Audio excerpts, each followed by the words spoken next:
I saw that video. I think I had the same thoughts as you. It seems like the male was making inferences like he was a police officer as he was speaking to the person he was having a dispute with. And again, it's just something that is very alarming. You know, we know that we have people in the subway that suffer from mental illness, and this is why it's important that the police department do play a role along with clinicians and people who are really qualified to deal with this, because you saw what the results were yesterday. All right, we're going to take 2 or 3 more before we move on to security. Jay Dow, picks 11. Hi, Chief. Jay, what's up? This incident produced a lot of strong reactions among the public.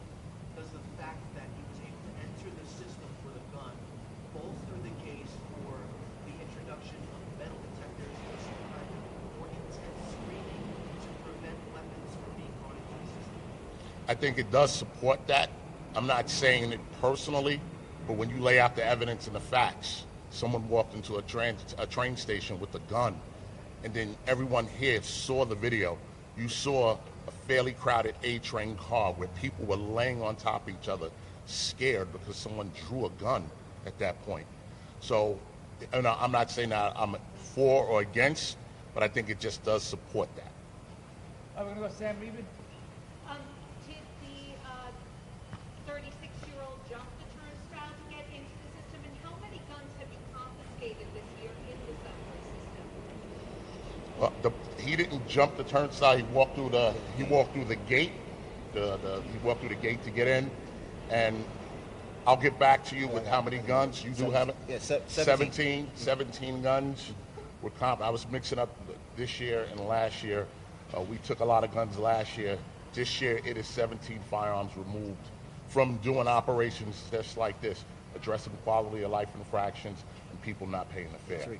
All right, NYC. All right, hold on one second. Yeah, I think this is the last question on this topic. I just want to thank the New Yorkers that flooded our tip lines, with sending us videos, sending us tips that were on the train or may have heard what happened. I just want to say thank you.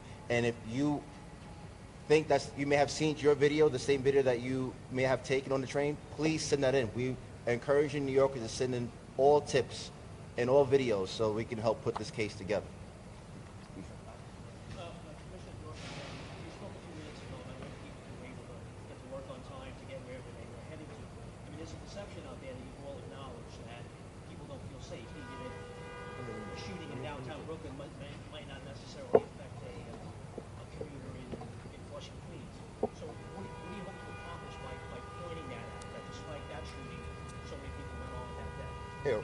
Rocco, the perception issue is really a lot of that has to do with DCPI.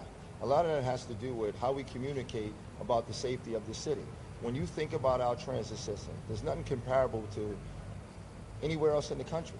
We move around over 200 million riders per year. And at the end, we're talking about every victim matters, but we're talking about a very minuscule amount of violence that happens in our system. While it can be polarizing and it can put people in fear, we understand that, but we are keeping a large system and a large amount of people safe.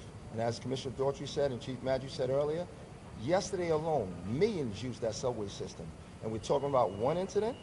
However, it's an important incident, and that's why we put the resources that we need into each and every incident to investigate it. So perception, a lot of it has to do with how we talk about our safe transit system in New York City, even though sometimes we do have incidents. I don't know any place else in the world you can move around over 200 million people and never have an incident that takes place. I guess it's just a matter of the timing. In other words, I guess what I'm asking is right after the shooting the right time to make a statement?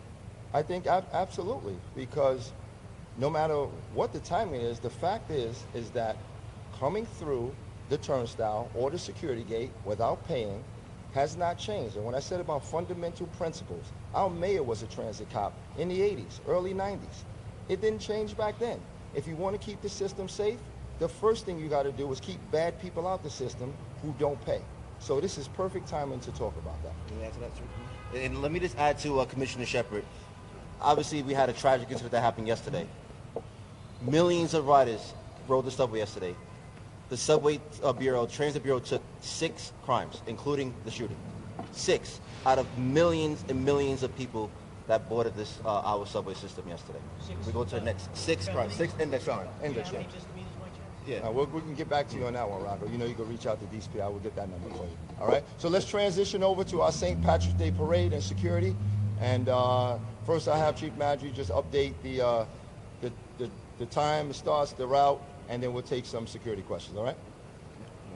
So tomorrow, March 16th, not 17th, tomorrow, March 16th, we'll be celebrating our 263rd annual St. Patrick's Day Parade, the oldest parade in Manhattan, the second largest parade in the city behind the Thanksgiving Day Parade. Tomorrow, the events will kick off at 11 o'clock. It starts on 44th Street on 5th Avenue. It's going northbound on 5th Avenue, counterflow, all the way up to 79th Street. Our second longest parade in our parade season. Again, only behind our Thanksgiving Day Parade. We will have about 150,000 participants, over 400 acts, and we will have about 2 million viewers out there that, again, the NYPD will keep safe. We will keep safe. No one does it better than this department.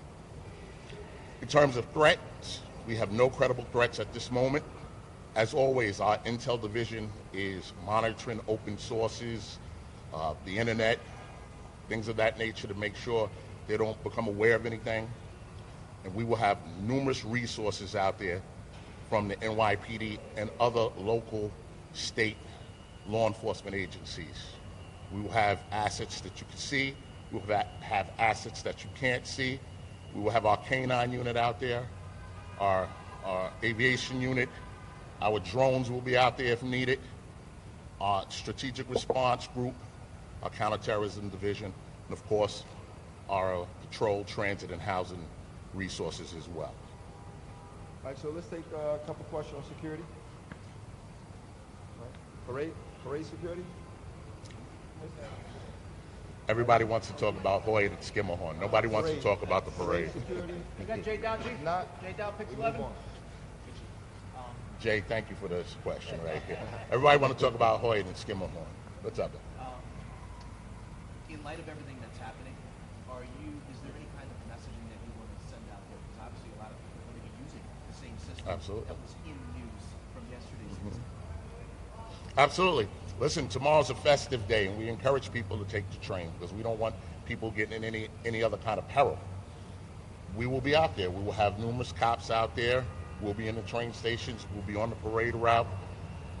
We're here. We're here to protect New Yorkers, and what we ask all New Yorkers is that old cliche, if you see something, say something, all right? We need people to step up. We saw people step up yesterday, recording the incident, trying to separate the people. New Yorkers are the best, and we need that help from them. This is how we keep people safe.